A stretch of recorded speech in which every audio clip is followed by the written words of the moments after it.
right, so we've got two important things, two things that kind of come in conjunction, technically three things. But the things that are important here to talk about are both Elizabeth Warren and Tulsi Gabbard's positions on Medicare for All. They're both not for Medicare for All, and so we need to understand what the differences of what they're saying is and kind of look at both of those things, and we're going to be doing that here. We've gone over Tulsi's, we've not really gone over Warren's recent comments about this, but I've compiled a couple of quotes that we're going to be looking at, that we'll be talking about. And also, the other thing we're going to be looking at here is Anna Kasparian's take on Elizabeth Warren, because as you guys know, I have been very critical of TYT's sort of softball nonsense when it comes to Elizabeth Warren. So I think since I'm so critical, I think it's only fair to sort of give credit where it's due. Where it seems like Anna isn't really doing that, it seems to be Cenk, because Anna said she's endorsing Bernie and has been critical of Warren. Cenk, on the other hand, I have not seen be critical of Warren at all now. I may be just missing something from that picture, but I have to tell you that Cenk said that he wasn't ready to endorse Bernie yet, which is totally ridiculous, and what is wrong with you? And so I think that kind of lies on him, is what I would probably say, but I figure it's only fair. So there's this video of Elizabeth Warren here where she's actually asked a question about Medicare for All, and she gives an answer basically saying, you know what, it's just a framework. Let's hear it out. What we've got right now, what we've got in Medicare for All is a framework, and it doesn't have the details, and you're right to be asking. But the most important part of your asking is to raise awareness so we get this right as we go through it. Can we just stop for a minute, though, and say... Let me replay that. Right now, what we've got in Medicare for All is a framework, and it doesn't have the details, and you're right to be asking. But the most important part of your asking is to raise awareness so we get this right as we go through it. Can we just stop for a minute, though? See, again, this is a massive indication and an indicator to me that she doesn't actually support Medicare for All. Now, as you guys know, she's waffled on Medicare for All already, so we already know she's shabby on this issue from the jump. But trust me, folks, she's not actually for Medicare for All. It's not true that it's just a framework. We're talking about really in-depth bills that have been revised, they've been rewritten.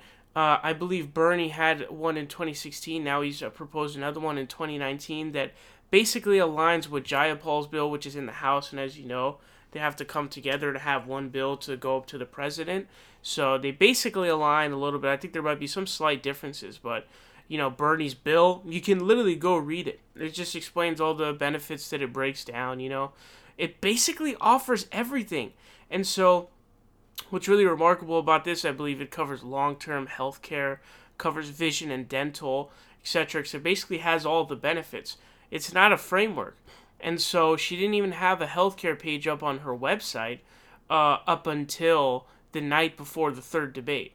So she is horrible on healthcare. I believe her daughter works in the industry, so she probably doesn't really seem to care very much. She was also a Republican well into her 40s, which is very interesting and a little bit alarming, I would have to say. But Anna Kasparian responded to this saying, no, it's not a framework. It's literally 100 pages of detailed policy by Bernie Sanders. It's a bill, and he wrote the damn thing, and this is true.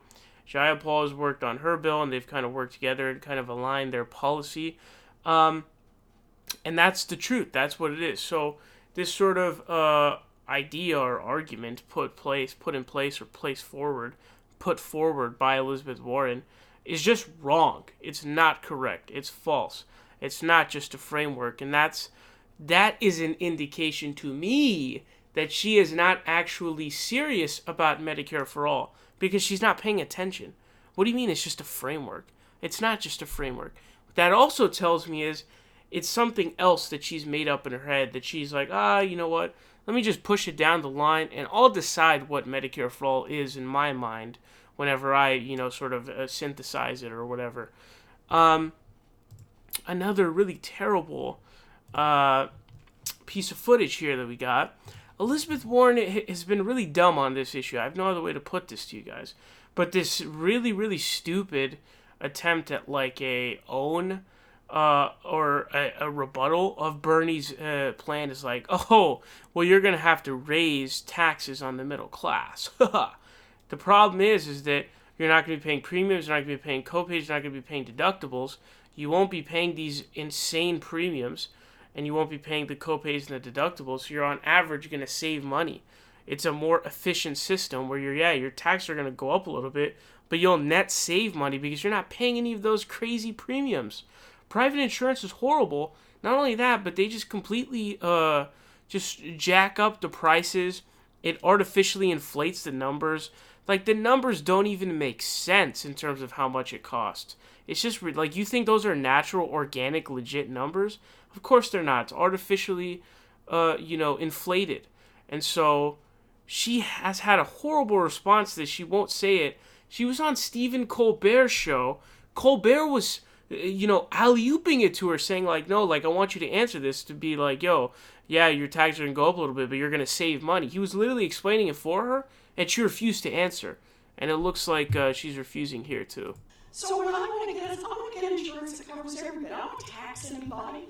I'm not trying to make this harder on your family. I just want to cover all the families. And to the extent that the unions have negotiated, this has been part of their entire pay package, then the unions need to be made whole. So look, I don't even know exactly what she means at the end of the clip. Assuming she's taking the same Tulsi Gabbard position, again, that's not Medicare for all because you're not banning duplicative care at that point. But this, I don't want to tax, it's just a stupid answer, nor do I know what you mean. Like, you need to tax to come up with the money to fund it. I don't understand. Where is the way around that I don't understand? You have to tax to make the money to, pay for the thing, right? To pay for the system. But the thing is, you have to understand, it's a savings. You're net saving money as a human being in this country. That's what you need to understand. And again, the numbers are artificially inflated. So once you take it down to the system, you'll have this one whole single payer system that you have, so you can control costs, keep the costs down, prevent that artificial inflation, and you can have one big pool. So there's a massive risk pool. So you're talking about, you have a big pile of money you can eat into. And so there's not a two-tiered system in which the public tier is all the sick people who are not able to be subsidized by young people because they're all over on a private health insurance. You don't want to have a two-tiered system. And so that's what you need to have. But this is another reason why I don't support Elizabeth Warren and why I support Bernie Sanders for president of the United States, is because he's the real one who's actually fighting for Medicare for all. All these other people are phonies and frauds. And speaking of that, we went over, I feel like we went over the Tulsi thing quite in depth. So she basically said this in an interview when asked about Medicare for all, saying, yes, I support it. I prefer to call it Medicare Choice, where we are ensuring quality health care for all people, regardless of how little they may have in their pocket or their bank accounts, while maintaining their freedom of choice. They've got an employer-sponsored plan or a union-sponsored plan that they're happy with, they should have the opportunity to do so. Boo, this sucks. This sucks terribly. This is not a good plan. This sounds like Pete Buttigieg, or it sounds like Beto O'Rourke's Medicare for America, or Kamala Harris's nonsense. This ain't Medicare for all. If you're not banning duplicative coverage, it's not Medicare for all. I don't know how else to break this to you. And what we're basically doing here is we're taking the Canadian system and we're upping it up to its peak, essentially. Because the thing about this is how the Canadian system works, okay? They provide basically public insurance to everyone, and it covers most stuff except for dental, vision, and prescriptions, okay? So what ends up happening there is there are a lot of employer-based plans that are like, okay, we're going to give you, part of the package. We're going to give you vision and dental. The problem with that is the same problem we have here, except it's with everything instead of just vision and dental. So there's, the NDP and Jagmeet Singh, who's like the progressive over there, the actual progressives, not Justin Trudeau, the neo-lib. I forgot if it was dental or vision. I want to say it's dental that they're going to do, that they're proposing for everybody. So what we're doing is we're taking the Canadian system, which is far superior to our system, but they still have some flaws in that dental and vision are not universal. And we're filling those two things in And so basically it's like the Canadian system, except without any of the shortcomings. It's taking the Canadian system and going Super Saiyan 3. So it's like, that's what we want to do. That's the whole point. So there's no need for union-sponsored plans. That's a Joe Biden thing, by the way. That's a Joe Biden thing, where it's like, oh, the unions fought hard for their healthcare plans, so it's messed up to take it away. When it's like, dude, we're providing better healthcare, and also you have to understand bargaining power goes up when you give unconditional healthcare to those workers. Case in point, GM workers lose their healthcare on strike. It was later reinstated, but then you don't have to worry about that. So there's no risk of them pulling your healthcare when you're bargaining for higher wages. So it gives you more bargaining power. This overall is just really stupid. It's and I always knew that she never really supported Medicare for all. Her old campaign website had the phrase public option in it. This is what I mean, guys. Like, Bernie Sanders is the real deal. This man will be the next FDR, maybe even better. Maybe even better, honestly. But trust me, folks, there is one man to support. That is Bernie Sanders. And if you're like Cenk Uygur and you're not endorsing him yet, I don't know what's wrong with you. But there's something going on there. I don't know what the problem with you is. Bernie is the man. He's the one with the messaging down.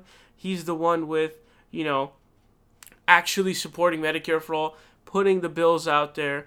And I find it funny, he proposed a more intuitive wealth tax. And the media was spinning it as, taking a page from Elizabeth Warren. Bernie had proposed a bill back in 2014 for the wealth tax, and he advocated for it back in like the 80s. Like, are you serious, dude? This dude's the godfather of the current progressive movement. You think that he's taking a page from Elizabeth Warren? Elizabeth Warren has stolen every single plan that Bernie has, literally all of it. Someone said this. They're like, her slogan should be, she stole a plan for that. That's a great slogan. If you're asking me personally, but both of these people, the conclusion here is, both of these people are not for Medicare for all. Warren and Tulsi are both inferior candidates to Bernie Sanders. And you should support Bernie Sanders because he's the actual progressive. We need that single payer, big system so that we can control costs, keep the costs down, and we can prevent a two-tiered system. We can have a bigger risk pool so that there are more young and healthier people to subsidize the old and sick people. So you got a massive cash pool, and that is what we need. And also when it comes to TYT, I'm glad that Anna Kasparian obviously is open about endorsing Bernie as of now, but Cenk needs to fix himself up because there is no excuse whatsoever for not having a decision right now. And I suspect that is because he wants access to Elizabeth Warren, which is, quite frank, it's pretty unfortunate.